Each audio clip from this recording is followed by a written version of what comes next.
Здорово, народ. У меня Лада Веста, 214 тысяч 352 километра пробега. И из того, что накопилось, не работает ручник. Поменял тормозные колодки в очередной раз, а ручник натянуть не смог, потому что износились устройства разведения тормозных колодок. Сейчас будем делать. Кроме того, постоянно визжит ремень вспомогательных элементов. Поставил новый. Весной поставил новый ремень. И он визжит. Вот сейчас почему-то не визжит. А вообще постоянный визг у него. Особенно когда еще рулем крутишь. Странно. Вот сегодня он испугался, наверное, и поэтому не визжит. Стук какой-то есть под капотом. Будем подушку поменял. Поставил усиленную. Буду ее выбрасывать. Нафиг такую подушку. Такая подушка не нужна. Передние тормозные колодки поменяем масло.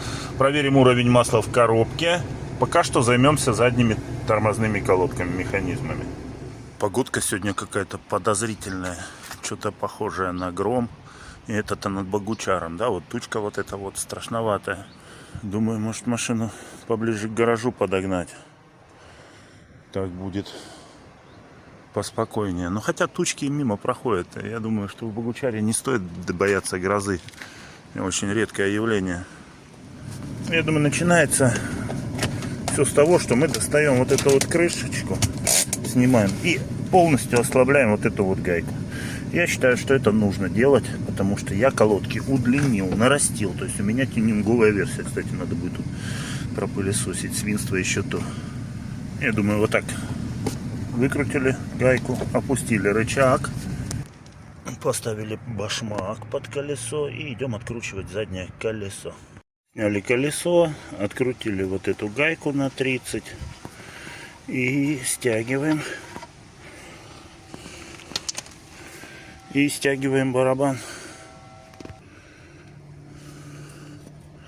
Бля, колодку немножко подрала. Да то фиг с ним. Вот почему ручник не работал. Бля, соскочил тросик при установке. А что, куда мы смотрели с Коляном? Непонятно.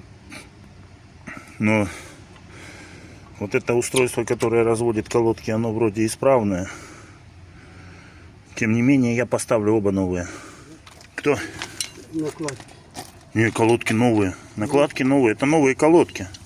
Мы их развели. Вот, мы наварили здесь. Миллиметра 3 наварили, чтобы они вот так подальше стали. Вот так. Потому что износ же барабана есть, и так колодки равномернее работают. Вот видно, что она по всей длине прижимается. Практически по всей длине работает. Вот только даже вот она новая, работает вся полностью, целиком. А вот это прям вообще вся работает. Вот прям вся изнашивается полностью. То есть задача сейчас просто поставим все-таки тросик. Вот так. Он, видимо, он у нас соскочил при установке. Вот так поставим тросик. И соберем обратно все устройство. Заменив вот эту штуку. Вот эта штука у нас не рабочая. Не рабочая. Вот она вся рассыпалась. Пружинки развалились. Механизм отсутствует. Подведение колодок. Это на выброс. Вот, собрали обратно. Вот сделали так, чтобы механизм работал. То есть получается, он будет, когда колодка отпускаться будет, он будет разводиться, механизм.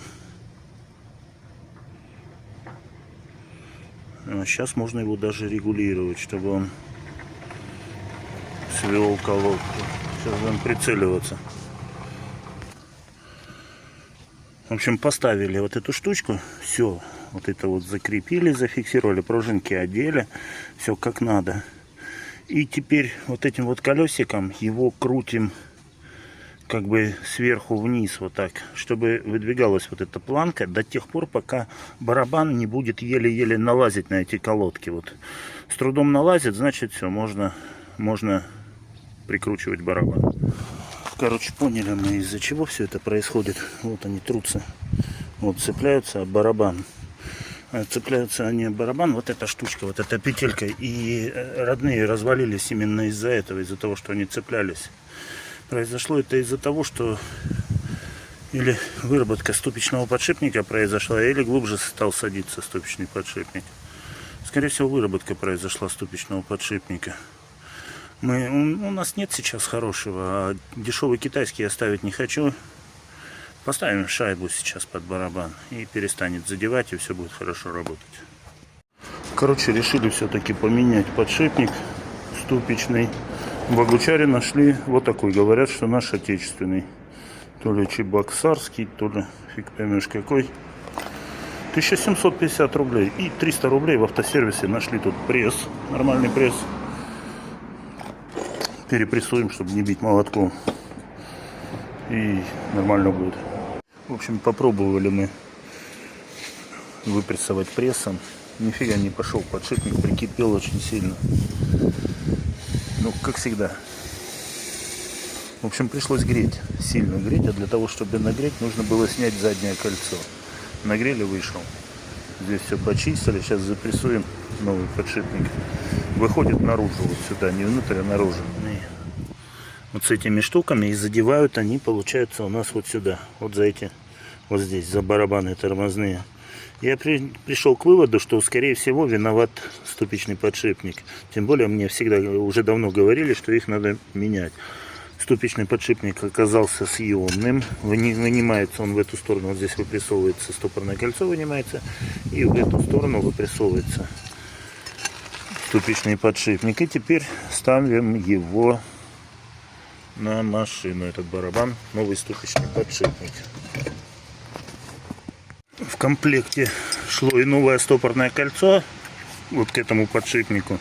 Единственное, что новое мы не использовали, оно прослабленное изначально. Использовали старое стопорное кольцо.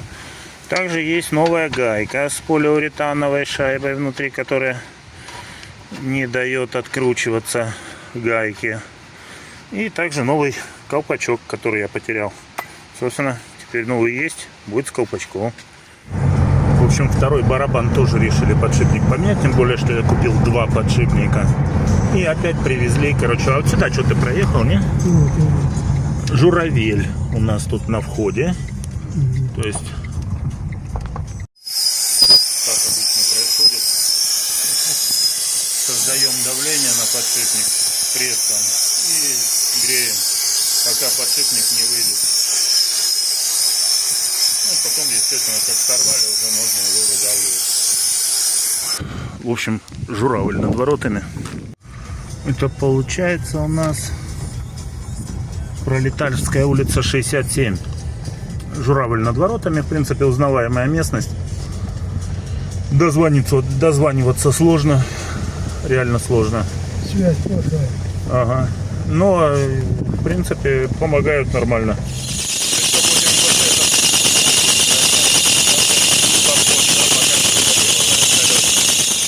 Теперь даже вот гайку не вытягиваю, то есть гайкой ничего не натягиваю, наручник становится вот с трудом, да, то есть вот до конца опущенный, и вот всего 4 или 3 щелчка, уже все, уже стоит на ручнике. То есть в принципе у нас все отрегулировано, можно закрывать, даже не будем ничего подтягивать. Вот таким образом. Вот эти вот новые тормозные колодки ADR. Вот новые чуть-чуть поработали, чуть-чуть. Даже изнашиваться не стали, не начали, даже вот износ не начался. На выброс. На выброс ставлю лекаровские. Вместо них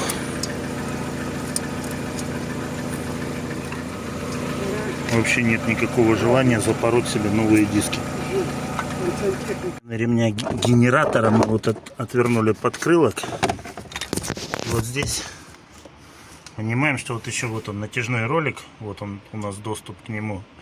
Сейчас крышечку с него снимем, и там будет по AD звездочку такая фигня. Как я понял, гаечку надо ослабить и потом головку вот под шестигранник ставить, специальный паз, и против часовой стрелки провернуть, чтобы ролик ослабил давление. Видите, ремень новый весной поставил, а уже как потрескался. Потом человек, который торгует ремнями, сказал, что для того, чтобы ремень не проскальзывал, когда ты новый ремень ставишь, новый ролик, надо ставить Conti-Tech ремень. Ну, он стоит 3500, там вот такие, ими никто не торгует. И говорит, попробуй вот этот Marel. У него тут написана такая штука, как Elast. На ремне написано Elast. Вот если есть такое, это вот там по особой технологии производятся ремни. И обычные дешевые китайские ремни не тянутся. А вот этот вроде как не должен тянуться. Вот написано Elast. Вот если написано Elast, то проверим, будет визжать, не будет. Сейчас поставим. Вот видите, как оно получилось. Сюда вставил вот такую биту, чтобы она не болталась. Я шестигранником вниз под нее подошло. Ключ на 8. И я им вот так завел сверху и тянул, пока ролик на место не встал. Видите? Он встал, натянул ремень. Вот. И все. Теперь гайку надо затянуть ключиком на 13. Самое удобное место вот спереди подлезть. Я развалился, картонок себе тут на земле настелил.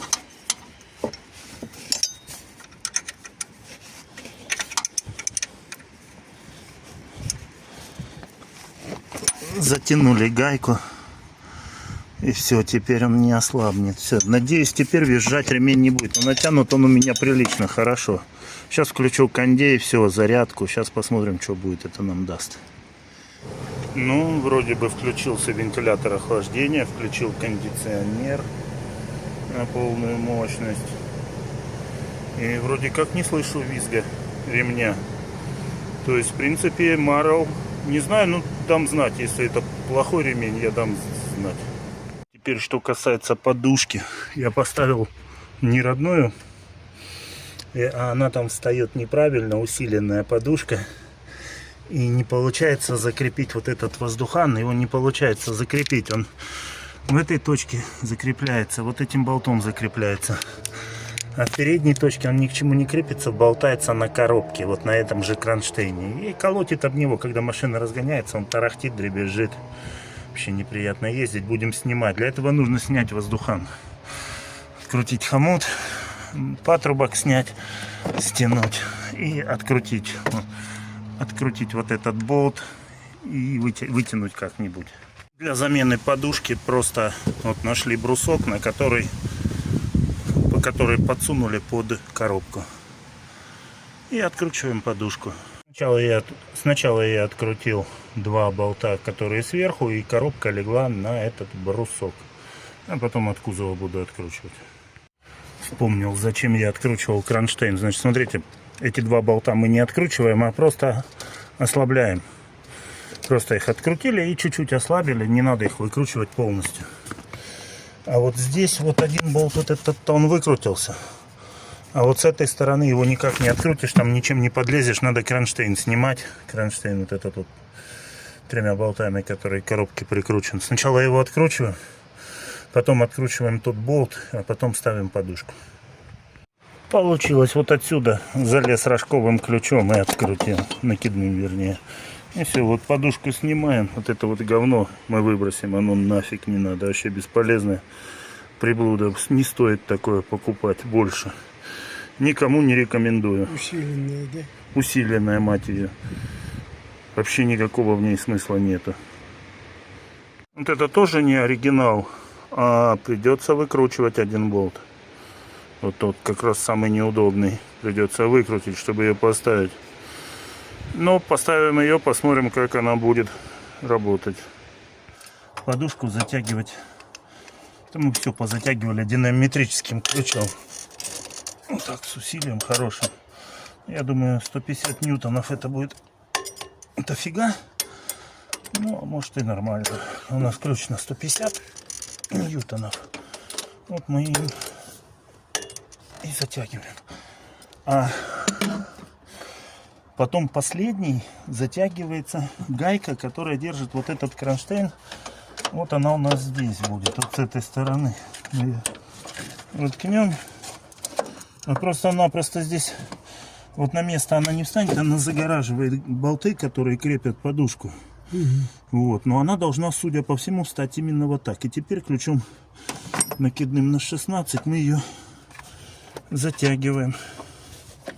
Вот. Так, что это на нее ставится? На кого? На этот, на кронштейн? Да. Корпус воздушного фильтра, да. Получается, у нас надо попасть нижним кронштейном. Мы должны попасть вот сюда, который мы прикрутили, а верхний вот сюда. Вот, одели патрубок. И все. Осталось только вот сюда закрутить болт, который нам все это зафиксирует. И получается, мы поставили воздухан на штатное место. Теперь у нас он не будет дребезжать. Он будет надежно закреплен. Вот. Все, за что боролся. И теперь установка. Вот его надо попасть там.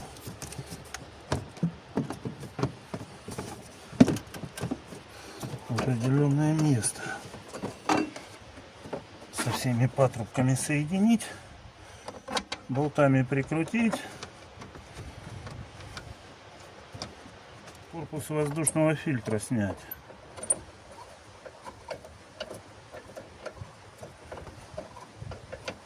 Все, теперь ставим его на место,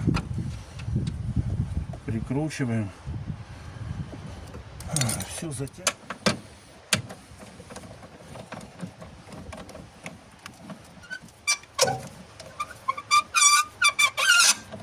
Все, сильно до усрачки не тянем, и так нормально держится, не болтается, и все, и так все хорошо. Ну все, подготовка машины к дальней поездке. Да при чем здесь дальняя поездка? Все, теперь ТО закончено. Теперь надо проехать, не греются ли задние эти подшипники. Они не будут греться. Ну, в принципе, да. Сейчас проверим, испытаем ходовые испытания после ремонта. И поменяем масло в моторе потом уже, после ходовых испытаний. И все. И ТО окончено. Или